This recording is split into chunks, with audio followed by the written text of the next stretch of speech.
it's pretty special stuff that, all of us do together. And so it's pretty neat to, think I might still be useful, but I don't know, it's neat stuff. And actually, I really do think that there's a lot of use that the astronauts who've retired can be just in kind of talking about what was working and what was not, or at least our recollection. But really feel free to be just as socially distant as you can. It was nice to see your face, but I don't know, every time you take a little, you're like, oh, it'll be okay. Then, I don't know, you get a phone call from that same person, they're not feeling so well, or their spouse isn't, or it's just not worth it, so be distant. And I think in the space program, we all understand how to still have relationships, but not get to be so close, Absolutely.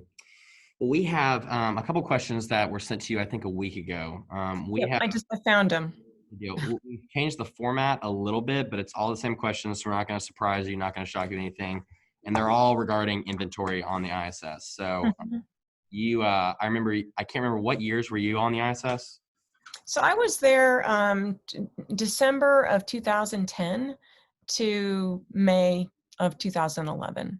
Okay, gotcha. So it's almost exactly 10 years ago. So I do worry that this knowledge is, 10 years old or so. I will share that I did all my, stuff, but then my last 2 years at NASA, like 14 to 16, I worked for the chief technologist office in DC. And I was trying to remember, I definitely worked on a project for him in that he was really interested in inventory management and how much time it could save if maybe done differently. And so I ended up, trying to basically go out and he would send me on these quests to find out what I could about things. And ironically, I live in Western Massachusetts, and I have commuted here for 26 years or so. And some of these things are done at University of Massachusetts, or at least they were. I don't know if they still are. Yes, ma'am. Yeah. So I was, even though my knowledge is 10 years ago for on board, I did have a peek in about 2014 or so. And so I'm happy to be part of trying to solve the puzzle, because it's a hard thing. And I thought, how come we just can't do this the right way? And then found out that the right way is actually a really hard thing to define, that there's just a lot of physical limitations. Absolutely. Well, hopefully that's what, we just want to ping your brain, hear from your experience, and kind of jot down what you say about this and ask you about all that. So Okay. Dr. Taylor wanted to introduce himself. I'm going to hand it over to Dr. Taylor real quick. He's going to do an introduction as well. Yeah, that's okay. Thanks. Hi, I'm Steve Taylor. I'm the Associate Dean for Research in the College of Engineering here at Auburn. Oh, okay. Okay. So Tim, I guess technically Tim, I hate to say this, Tim works for me. And then, or maybe the better way to say it, I get to work with Tim. Okay. And then the other person, I'll sort of introduce him, and then I'll let him talk for a second too. Mike Ogles is on the call. And Mike, I get to work with Mike also. Both of them are College of Engineering people that live in Huntsville, in the Huntsville area, and work either inside Marshall Space Flight Center or in and outside in our College of Engineering offices that are there in Huntsville. So, okay. So Mike, I'll let you kind of share your background too. Hi, Cady. So Tim and I have worked together for a long time. Both of us used to work at Teledyne Brown Engineering, and we did lots of ISS payloads. Tim is kind of interesting. Tim was on the payload side, working with the PI, and I was on the integrating side, working with, for example, the US lab and the express racks. We did, and one of the racks I got to work on was the wharf rack, the window rack. Yeah. So I worked express and wharf. So it's great to hear from you today. Glad you were able to do this for us. Thanks. And Mike, just maybe to add to Mike's description, we call Mike the director of NASA programs for the College of Engineering. So he's our main conduit back and forth between College of Engineering faculty and student researchers and others like Justin. And so he provides that linkage to primarily the Marshall Space Flight Center, but also really all the other centers in NASA, across NASA. So I don't know, Mike, how many different centers we have projects with right now, but it's actually quite a few, right? Yeah. So across the university, we probably have at least 6 of the centers. I work directly with Marshall, Langley, Ames, and Glenn myself, and we're working on the next generation of rocket nozzles, doing additive manufacturing and trying to develop more efficient, rocket nozzles. And so that's a program that's run out of Marshall, but it has multiple other, other centers involved. And of course, we do things with JPL. We do things with Goddard as well. And of course, we did work close and have done some things. I believe we actually have a contract at Kennedy Space Center too. So Okay. yeah, thanks. Appreciate that. And then lastly, we also have John Zhang, who's an employee here at the lab. John, if you want to say hey real quick.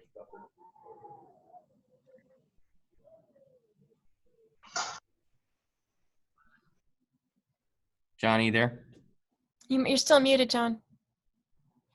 Hey, can you hear me? My mic is some problem. I'm Jan. I'm a graduate from the Auburn University, and I focus on the improve the inventory for the system in warehouse, also include the system in space. This is where we are focused on the inventory improve the efficiency, and also provide some automation teams like maybe robots, like the various localization basically helps the operation in the warehouse and help more efficiently to find some items. Nice to meet you. Nice to meet you as well. Well, if there's no one else in the call, I think this is all that we're expecting for today. I'd love to just kind of hop into the questions. And Dr. Coleman, how it'll work is I'll just kind of phrase them up for you. And if anybody in the call has a follow-up question, we can answer those as well. I think we're kind of limited on time, so we may want to just keep those for the very end if we do have time for giving. But if it's okay with you, we'll just go ahead and get going. That sounds great. And I do have some flexibility. I have a really nice assistant that tries to really protect my time a lot. But I actually truthfully have some flexibility at the end here. So we should just do what we need to get done. Don't be worried. Fantastic. So our first question for you, on the ISS, what kind of inventory was there? And specifically, we're asking about the difference between consumable inventory and permanent inventory as well. Can you speak to those two different classes? Well, I can in terms of use. I mean, I think of consumables more in terms of, paper towels and wet wipes, which you'd never consider using a whole one at one time, right? At least back then. I mean, so those kinds of consumables, soap and shampoo and all that kind of stuff. I think of those as consumables. But in terms of when I was looking in inventory management, it didn't really make a difference to me. I mean, because, we're doing an activity, you say where something is, you're looking for something with that number, whether you consider it to be consumable or not, just was transparent to me. I did a lot with the food inventory. I was the food person on our flight, but I think Paolo was the consumables person, so he might have a different answer. Okay. Are those two different, I know you said that someone else worked with consumables. Are those two different classifications, food and consumables, or would that all be under one heading? Well, I think we might think of headings differently. I mean, I just think of that as the food. And, and you'd often be working with, and that seems like a pretty specialized part of IMS, if we still call it IMS, in that, you're calling down saying, hey, can we open this box early? Or we can't find this box, which one do you want to open next? Or, there's all sorts of, you'd think it would be simple, but there's a lot that went into what's the next box of food. Okay. And actually, I will say that it took me probably about 3 hours on a Saturday of personal time to organize the food every week. Oh, wow. That is crazy. Things that turns over every 9 days. And then you have all these leftovers in the box, like soup that other people will eat. Paolo just wants the next thing of tomato soup because it's Italian, right? But seriously, but then there's all this good food. And then where do you put it so that people can find it and use it? And it doesn't get just sort of like taking up space and not being used. So food is a big deal in the system I think it's worth having it have its own kind of, not just be treated like some number. Gotcha. Okay. Yes, ma'am. Speaking of, types of inventory, was any inventory owned by or specifically assigned to crew members? I know you were just saying that you manage the food and other people manage different departments. Regarding specific inventory items, were they owned by, were they assigned to, and also were there any off-limit items to different crew members? The only thing I can think of is off limits is back in those days, they would do what they called yellow tag things, where, like, for example, GoPros came up with the Russians, and then they were not technically allowed on the US segments, so had a yellow tag on them, warning, I won't make my joke, right? But anyway, so that yellow tagging I can think of. Otherwise, nothing else that's off limits. There's some things that are considered Russian supplies, and I wouldn't dream of going and taking something from their inventory without asking, unless there'd been some agreement on our crew, like, hey, this is what we got, this is where you're going to find it, you're always welcome here, write it down when you use one. Like the wet wipes, the Russian wet wipes were coveted and beloved. And it includes food too. Our crew was a little bit more split in the food. We would eat together, but sometimes about once a week. But I wouldn't ever just go grab part of their food. Okay. I mean, it just was rude on our crew anyway. Not because they were not nice, but the way the commanders set it up, they had their food, we had our food, and it was a personal thing to pass it back and forth. A chapter in my book is entitled Trading Steak for Borscht. There you go. That's awesome. That was really, really cool. But and then things that would be crew member designated. The only thing I can think of is that we each had our own ratchet wrench.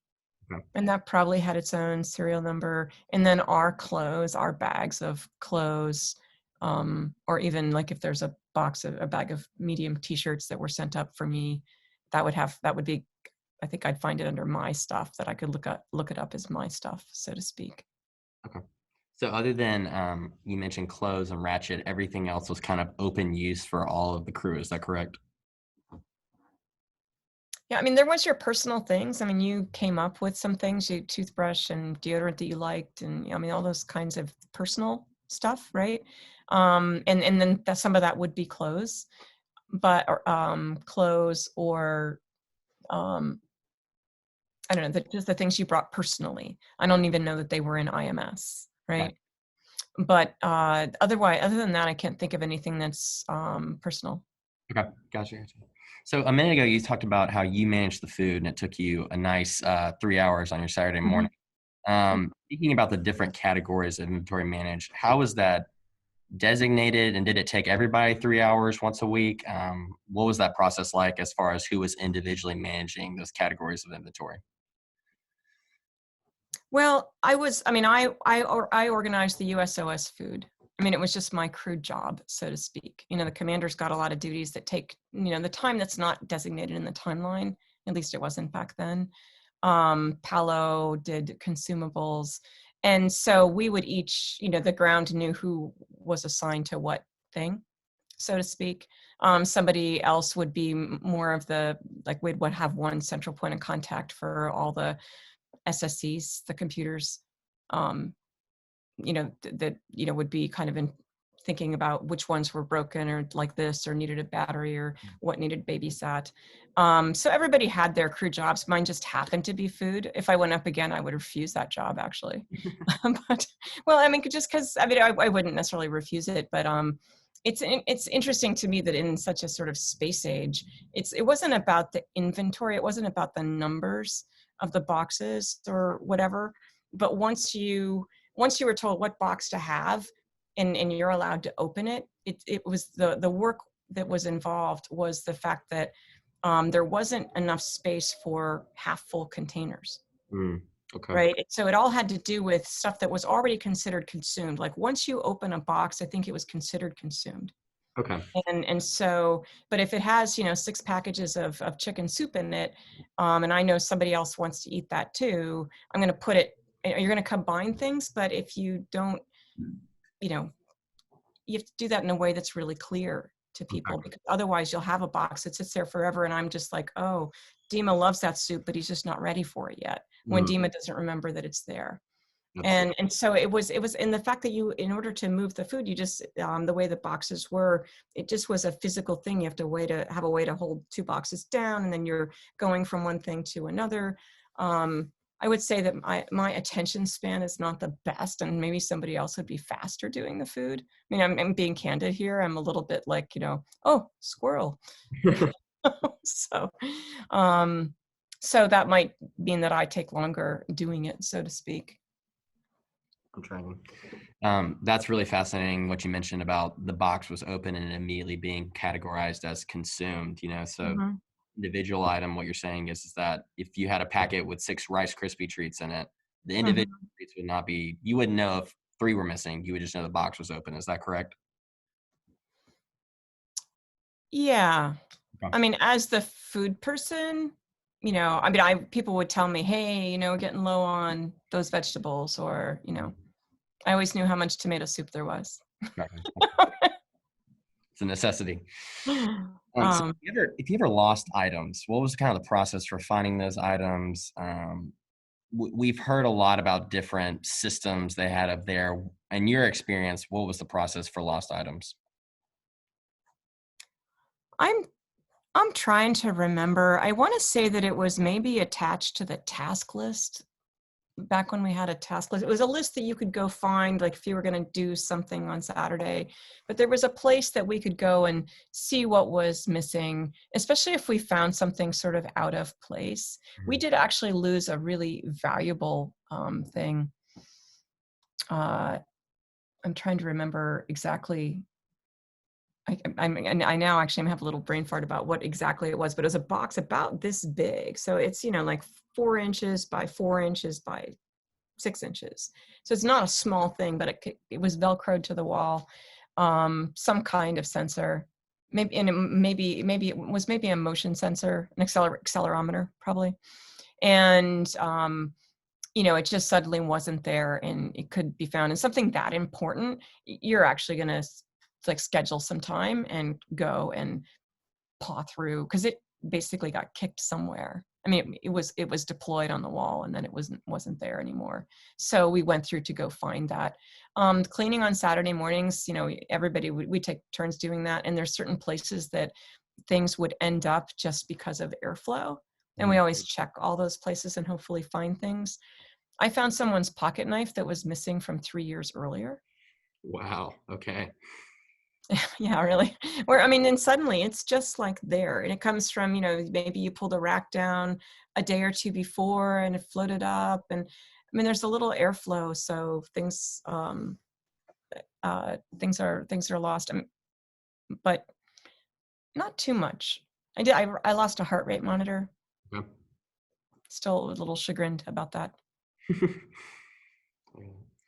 Well, you spoke a minute ago about on the task manager putting down lost items, and you had a little bit of experience with that. Were you able to find most things most times, or did you often have a situation where you could not find any inventory that was lost?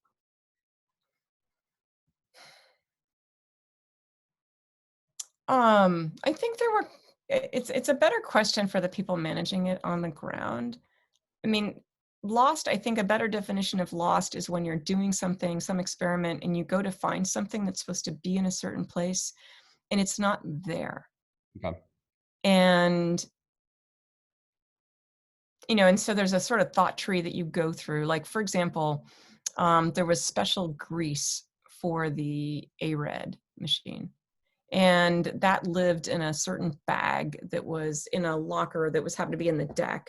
And there would be, in order to get to that bag, you'd actually have to go and pull out several bags. And so now you've got them sort of tacked and stuffed and, holding some here or between your legs or whatever, holding on. And then you find that bag, and then you open it up, and then you get the grease of the right serial number, because you always have to check, right? And then, one time it wasn't there. I found it to be a pretty obnoxious place to keep it, but it wasn't there. And then when we thought about where could it be, well, that somebody just got impatient and put it in the top of the first thing when you open that thing. So there was like a sort of tree you'd go through, like where was the last time it was used, going and look around that area, talking to the person who thinks they put it away, going back through what you might have done. Gotcha. But when I think of lost, it's more when you go to find something and it's not in the place it's supposed to be, or there's nothing, and that would include there's lots of ones like it, but not the same serial, not the right serial number. Okay, gotcha. Same question for broken or duplicate items. What was the process like whenever an item was broken that was needed, especially regarding if you knew you had others on board that you possibly couldn't find or anything like that? What was that process like to get an item replaced, or if you had extra, where did you keep them, stuff like that? I mean, extra and where you would keep them. I mean, everything would be in IMS. I mean, you really tried to live on that. Yeah. And basically, if you, it would kind of depend on the experiment and how critical the time was. You know, as everybody gathered, because it's one of those used to be called blue boxed activities, Mhm. where people are gathered from and tuning in to do that experiment right at that time, and also whether that was the middle of the night. When I was up there, they didn't have an IMS person until like 7 in the morning. Oh, wow. Okay. And so whether you'd search yourself in IMS, I mean, that wasn't always the most efficient because they're really good at it. And so if it could wait, we just go like not do that experiment right then, but do something else. But if it was blue boxed, then, you know, we'd all be just looking in the IMS, the Capcom B, that kind of thing. Gotcha. That is one part that I noticed you had an international question in there. I would say that it seemed, I mean, the Japanese are particularly detail oriented with their procedures, or at least they used to be. And if something wasn't, you knew that any small discrepancy was important to them.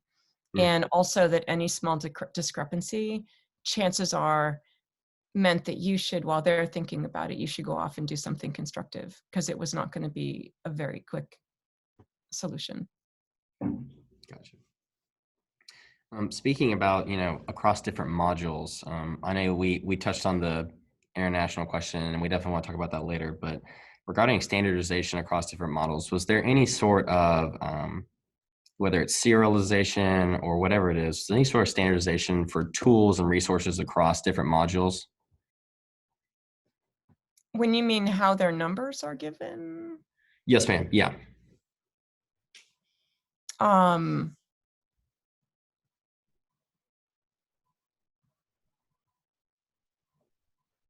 Any sort of, to phrase it a different way, you've said a lot about IMS will work at the serial numbers on each item. Was there any type of cohesiveness to that system where if you could look at it from a human perspective or pick it up and read the identification number, the serial number, could you identify that item, or could you know where it went? Was there any type of, I I guess, don't think so. you could really none? No, because they were just long numbers. And actually at the time, the easiest thing for the ground was for us to physically read those numbers Oh, to okay. them, or often snap a photo. Maybe snap a photo where you can see a bunch of them. That was also a good way to send them information. Or we'd be doing some experiment and you would right click, and then in that activity, you would write down that number. But sometimes you could look and you could see that all the numbers were the same except for the last two. Mhm. Or something like that. And then you could do that. But there was nothing that said, this is a fork versus a knife versus a screwdriver, that I remember. Anyway, it was just numbers. You're speaking a lot about coordinating with the ground IMS team. Were they kind of the go-to, you had to talk to them to be able to find a solution regarding inventory?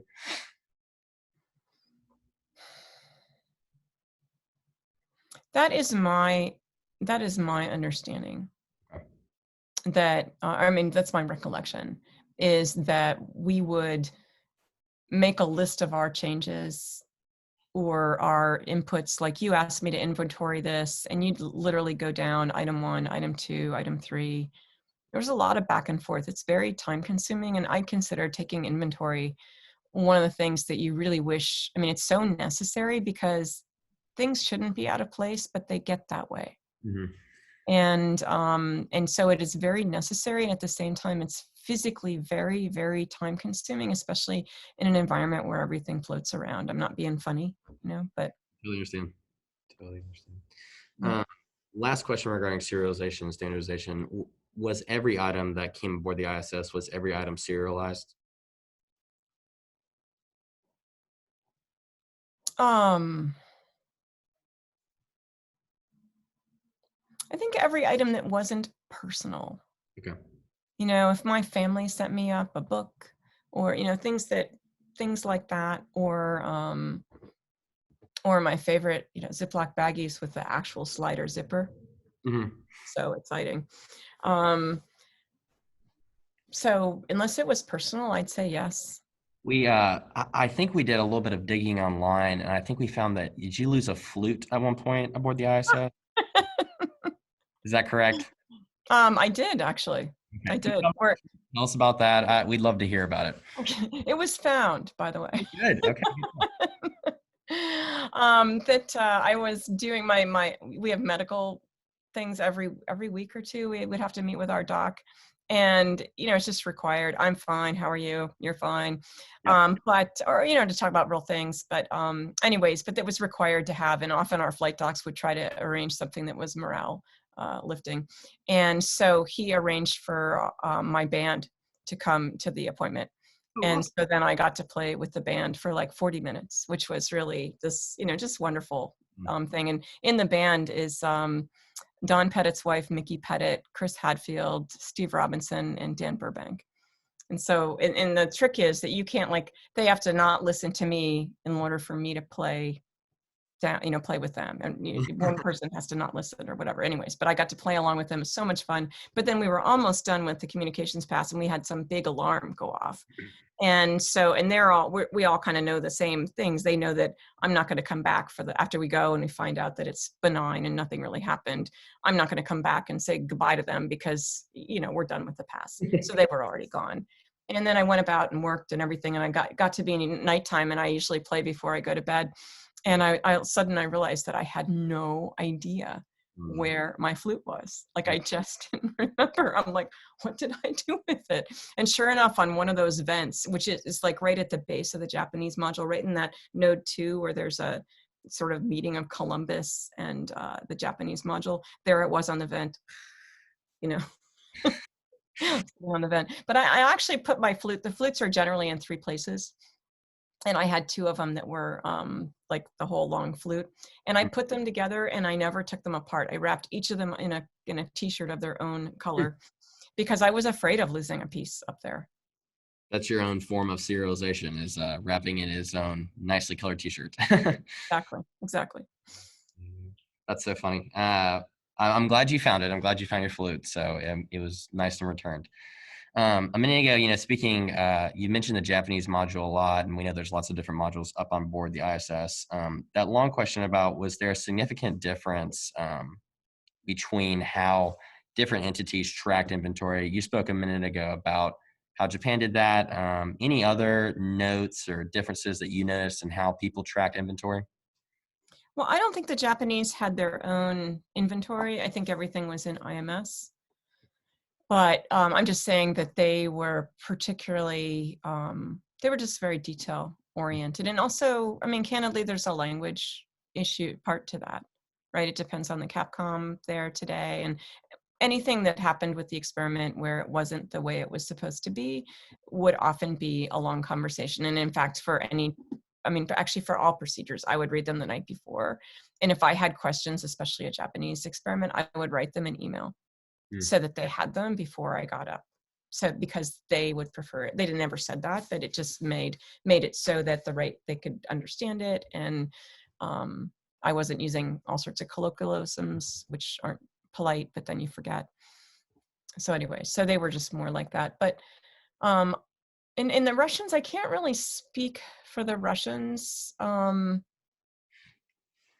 I think it's just one IMS system, because we definitely have things, stored in the FGB I don't think we have much that's stored, but we're sent to do experiments to go and get something from a certain location in the Russian segment, like to do water sampling at a certain place. Okay. And so those locations are coded into the IMS system. Gotcha. Okay. So moving on, kind of a different hue of a question here. Regarding space on the ISS, we've actually watched a couple videos of walkthroughs, or I guess walkthrough is a funny word, kind of a float through of people on the ISS, and it looks like there are CTBs all over the place. There's walls are coated with bags and different systems. In your opinion, do you have an opinion on, was space well utilized in the ISS? If so, can you kind of speak to how it was well utilized or places that it could have improved? It's not so much about space being well utilized. I don't think it's about whether the system is able to access things in a timely manner that coincides with supply ship departure. There'd be something that had been there for a long time, was never going to be used, but then it goes on a list of things that, and then there's maybe it's international, maybe that's a place where there's an international ripple, I don't know. But where everybody agrees that thing needs to go, and then it has a place in the supply ship, but there was a really long process before you knew that was going to get to go.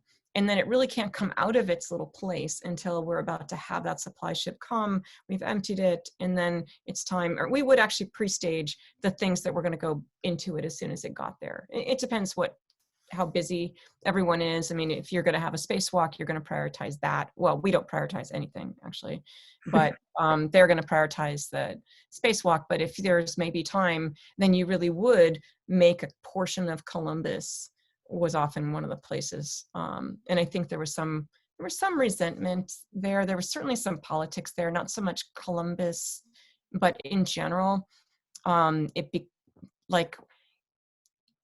spacesuits or using international modules for temp stowage. And what is the meaning of temp stowage? And a classic example would be we're doing some big maintenance in the airlock, and we want to get the spacesuits out of there and keep them safe. And so actually it was pretty exciting, really, to be like walking, so to speak, a spacesuit along, pulling it into the Japanese module. But it's definitely a negotiated thing where they're like, hey, this is like in our space, and our space is our space. And also they're having to change around what they're working on, because we don't want to be like, oh, moving that spacesuit. And then, people are, if some things, I mean, that's an extreme example because they're so precious. But I think there was that kind of sensitivity. And certainly we could suggest temp stowage places, but there was an international flavor to that. But again, it wasn't so much like, did people use the space well enough? It was more, could the stuff be managed in a paperwork way that got stuff out of there when it was done? And somebody who's really worth talking to, I think, is Sandy Magnus. Do you know that name? No, ma'am, I do not. She flew before me, and then she came up on the shuttle after the very last space shuttle. And one of the things that she was tasked to do was to get rid of, stuff that wasn't going to be used. Like I left up there. I mean, who knows? I mean, you're allowed to take 6 pairs of pants or shorts, and I never wore any of the shorts, so I left them up there because I figured, they're not really length dependent, and somebody might need those, be one of the women that goes up there. But there's things like that were just determined to be excess. I mean, there's just not enough room. And it really does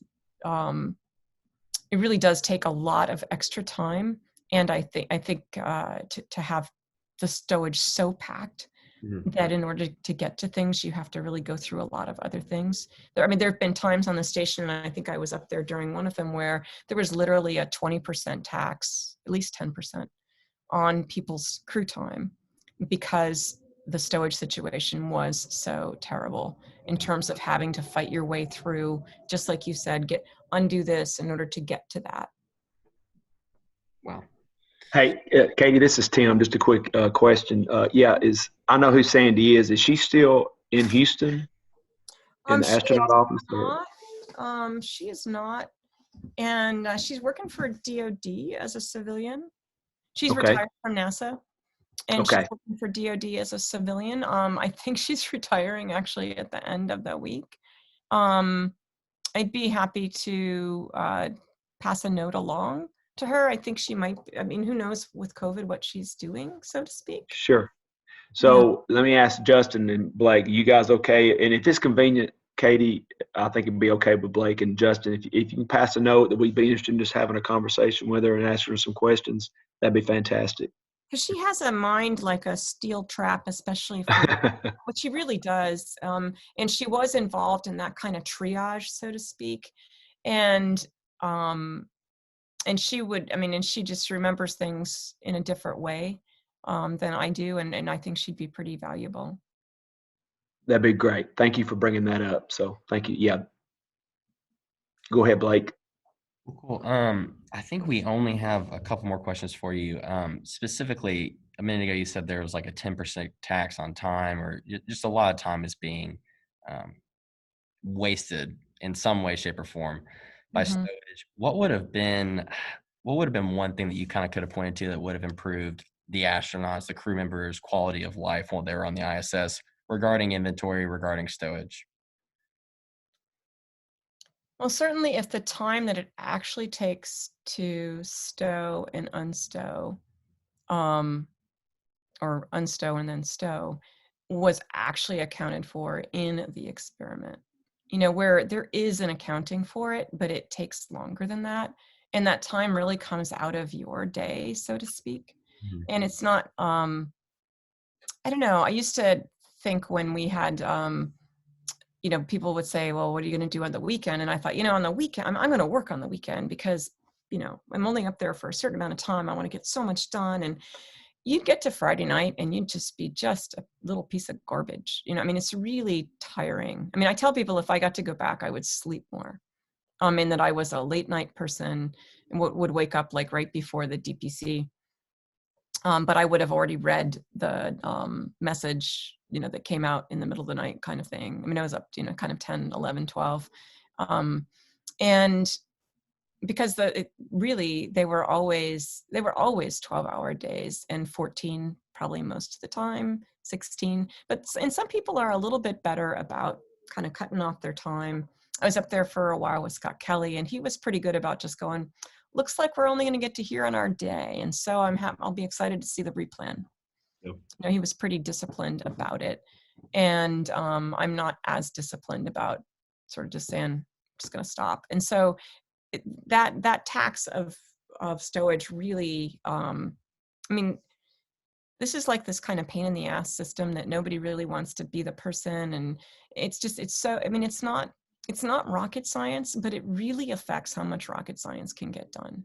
Mhm. And some of the things that we were looking at were new kinds of RFID, you know, and I got to understand that, you know, it's not just about, it's about the fact that when a bag has, you know, say 16 balls in it, and there's some blue ones and some yellow ones, but there's a tag on the outside, but by the time you get to the middle of the bag, the tag on that yellow ball in there isn't reading on the reader. I mean, it's not as simple as just saying, let's have better readers and writers up there. I understand it's really not a simple problem, and that it's about software that could describe, well, if that number goes by, then it must be one that has a yellow ball in it. And so there's a big extra layer, and whether you have powered sensors or not. And I mean, I'm sure it's come a long way since I got a glimpse of it in 2016, probably, but, or not come a long ways. I mean, it's a hard problem, but it is one that takes a lot of time, and it's very human. There was a person that came up on a flight after me, and it's a pretty established fact that they were a shuttle person and they weren't very good at figuring out where they needed to put stuff. And often when the shuttle crew came up, the station crew is kind of helping you, like, oh, where's this? Oh, it's right here, you know, and which is another thing that takes a lot of time. And our crew left, and that person is pretty well known for having just put a lot of stuff away just to say that it was off the list. Or I don't know what they wanted to say, but they put things away in places that were not the designated places. And there were a lot of them. And I think it probably affected stowage for years on the space station. Wow. That is insane.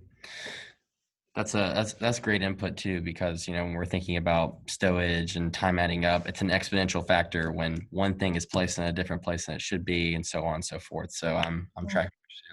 I think we only have one more question, and then if Mike, Dr. Taylor, Dr. Zhang, or Justin, if you want to hop in as well, or Tim's still here. Yeah, Tim's here as well.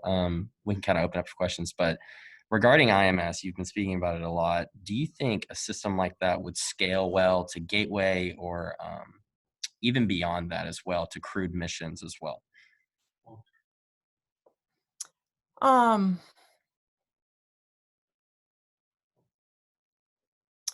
There's so many things that wouldn't be where they're supposed to be. And there was so much communication required. And it was, and actually the entering, either on the ground or up on the station, the actual manual entering of stuff. And when I was up there, the barcode readers were not easy. And sometimes the file would get lost. And it's kind of coming back to me with food, as I would, scan things. And sometimes sometimes it just wasn't behaving. And so they've got to have better barcode readers now. But if things could be more automated, if, let's say, things are just kind of, you realize somebody came up and put some things out of place, and there's ripples from that. Let's just inventory. And I think the way they do it now, or they did it then, was they go, well, this is the most important thing we can't find these days, so let's go inventory places like that where we might find the thing we're really looking for, right? It's a piece of an experiment or something, whereas other places that a computer cord like that might have ended up. And so it's a series of re-inventorying. If re-inventorying could be just like in the movies, scanning, I know we're talking about magic, right? But hopefully there's more ways of understanding that. And when I remember that we were looking at places like Amazon, how can we, as sort of small NASA, right? How we want a better inventory management, a better way of understanding where things are and how to get to them, and how to reassess. And why should we invent the wheel when the people working those warehouses must have figured some stuff out? Absolutely. And so I'm a big person about not wanting to reinvent the wheel. So I don't know if they or other places like them, have lessons, or if they have problems that they're interested in perturbing, or that perturb them, that they're interested in co-investigating. I don't know how much of that is happening. Yeah, and that's one of our biggest things we kind of key in on, is that public-private partnership. How do we bridge the gap between a problem that's happening across the board in an area like space, where not many people have their inventory up there? How do we bridge that from the ISS down to the DC, to the distribution center at Best Buy? And it's an interesting process, but there is, like you said, the wheel doesn't have to be reinvented. Thinking about the ins and outs of the ISS is not infinitely different than the ins and outs of a DC at Best Buy or Amazon or anything like that has a good inventory system. So you're definitely right, and that's kind of that's what we're trying to do. Is we're trying to think through, how do we bridge those gaps? How do we build the same best practices, the same best systems? How do we manage inventory in a similar way? So I appreciate you saying that, and I appreciate that kind of analogy that you're building out. It might be that I always look for opportunities, and I have friends that were working on PPE supplies for Native Americans. Okay. And one of the problems that they're running into is that, you can only get a pallet. Somebody's got hand sanitizer, has a pallet, but some reservation doesn't need a pallet.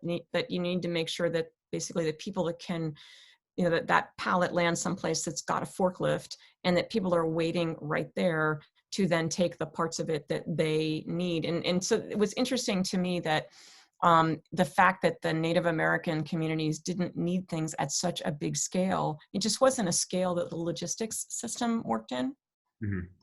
I actually have an interesting thought for you, and I'd be happy to connect you to those folks working on that Native American stuff. But there's a woman in Chicago who ran a big shipping company. I always forget, DPG, I don't remember it, but I can find it. But her name is Anne Drake.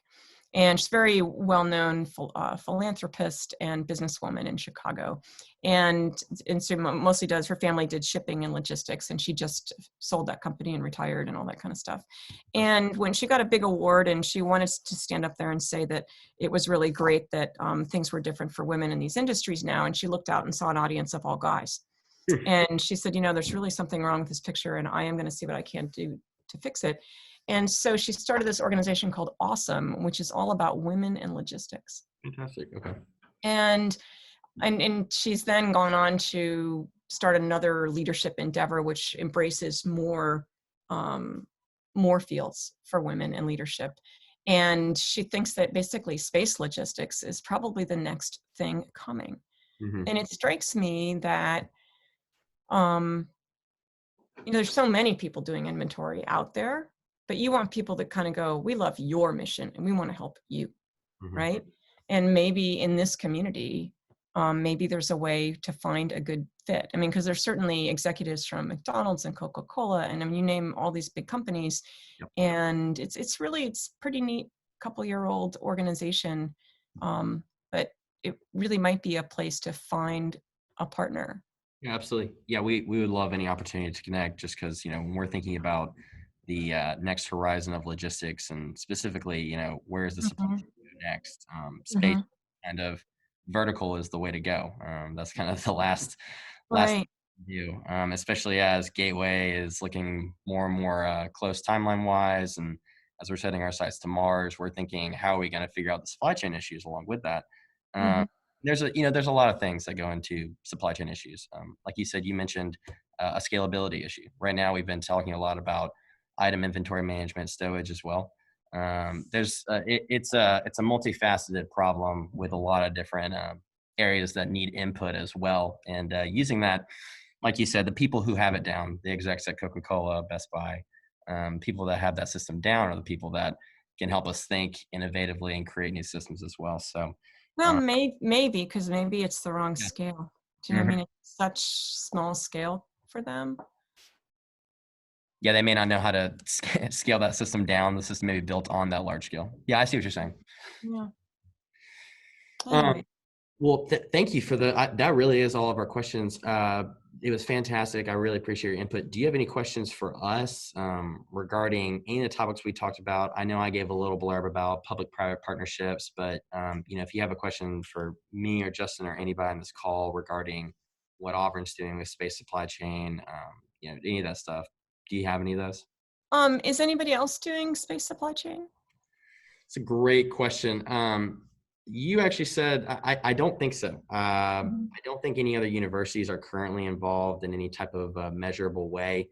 There was some work done, I think, in 2005 to 2008 by MIT. So I think you may have mentioned that at the beginning. They did a little bit of work with space supply chain. It was not so much anything on board the ISS. It was mapping out how do we get from point A to point B, which is obviously a large part of what we would be interested in as well. But nobody is currently engaged, as far as we know, academically regarding space supply chain. Right.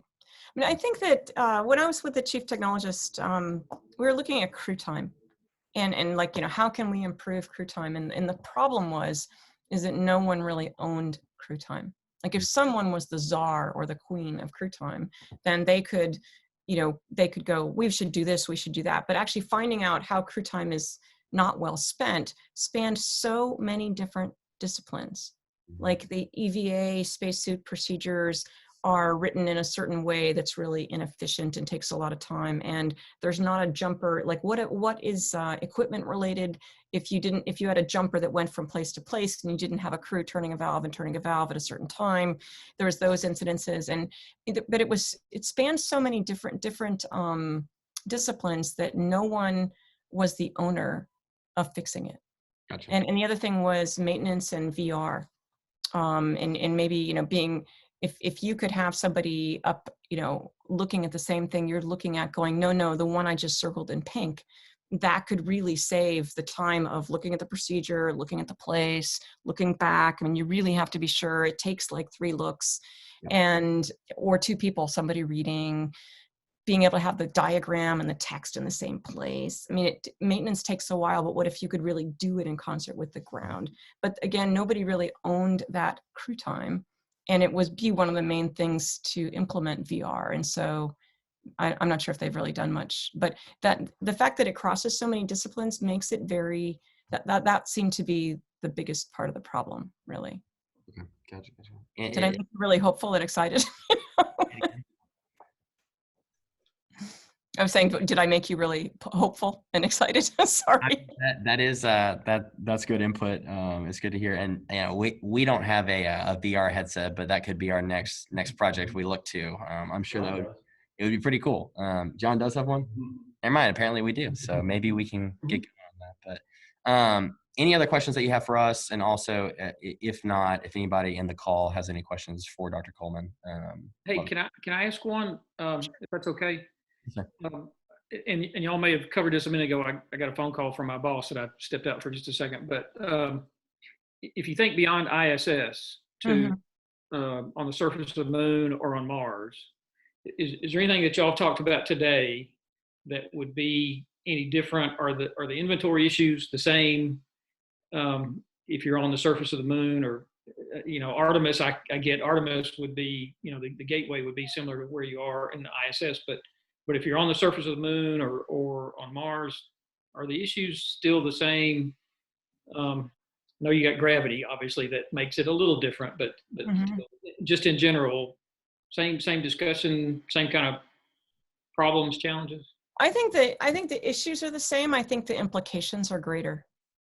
You're further from home. It's harder. You haven't brought as many. You've had to pick, should we bring an extra one of this or an extra one of this? And so I think that it's a very painful issue, but I think it's a really important one. And the people that could make it so it really happens like it is in the movies are going to be the unsung heroes of the space program. So the crew time and cost, those issues just multiply even greater when you're on Mars. Right? Well, and the mission success aspect of it. Yeah. So in other words, it's a really important problem to work on. It really is, I think. But I think it has to do with solving it has to do with sensors and chips and, all those technical issues of how do you actually make it seamless just to scan across. Yeah. But I would actually be pretty hopeful about this Andrake and this organization is called Lincoln Road, only because she talked to me about it just last week, and she's just quite an interesting person into the logistics the logistics industry, but to basically have made an organization that is made up of women, where they're trying to promote women in logistics. It's very mission oriented, right? And then she went on, and I spoke to them, and I met her at something else, and we connected in various sorts of ways. And so I spoke at her it's called Awesome conference, and she said, I really want to do this, but for other industries, because I just feel like women really still need a lot of mentorship. They need a lot of encouragement. That we need organizations that support them. But I said to her, Anne, I still don't know, you did a profile of me. The website looks amazing. There's a story of me. There's a story of others, very impressive women, but I don't know what we're doing, right? and she said, well, I just really got finished, getting retired and actually handing off Awesome, which is the logistics organization, to someone who's going to run that. So I have time to really focus on Lincoln Road. But basically, I think that the future of logistics is in space. And I think that, why we should really focus on making sure we're lifting up women in that area. And so they're very motivated, and it's a time when they're formulating their mission. And I don't know, teams of women seem to get stuff done. I would go find them. It's interesting. In our College of Engineering, we have an organization. It's called 100 plus Women Strong. And so its mission is really focused on mentoring female students in engineering. And it was started by some of our prominent female engineering alumni. And originally it was 100 women strong, and they pretty quickly blew past 100, and so now they say 100 plus women strong. But might be interesting to connect them, the groups that you're talking about with them. Yeah, just because I think it's a hard problem in terms of interdisciplinary. And I was just going to say before we go that I did really 2 Marshall missions. I was on STS-73, which was really a precursor to station, figuring out how we're really going to do this. It was at the time, the longest mission, or planned longest mission, 16 days. And, the first time to have 8 channels of data down, how do we keep people from fighting over bandwidth, and how much does the crew need to do, and how much can the scientists see, do they need to see themselves? So when I got up to station, it felt like I was right at home. But mostly, I spent about 3 weeks a month in Huntsville for about 2.5 years, 2 years anyway, doing that mission. And so I was always really, happy to be part of Marshall-oriented things. And then my second mission was the Chandra X-ray Observatory, where that is a mission that's run by Marshall. So I always like to, work with Marshall-based folks. Anyways, I don't want to keep you guys, but if you think of something else, I'm happy to answer. And I can send you I'll just reply all and give you and Drake's contact info, or is there somebody, or you can think about whether you want to do that or not, but I'll give you her info, and you can always just write and say, Cady, Cady suggested that we write to you. That'd be fine. We'd love to. Yeah. That'd be great to connect with her and move forward with that. So. Okay. Sounds great. Thank you so much for your time. And Sandy, I'll do Sandy as well. Okay. I'll connect with Sandy. Gotcha. Thank you. Okay. Yeah, thank you. Thank you so much. Well, thanks for working on this. We really do. Questions. Okay. Bye. Bye-bye. Thank you. Thanks, John.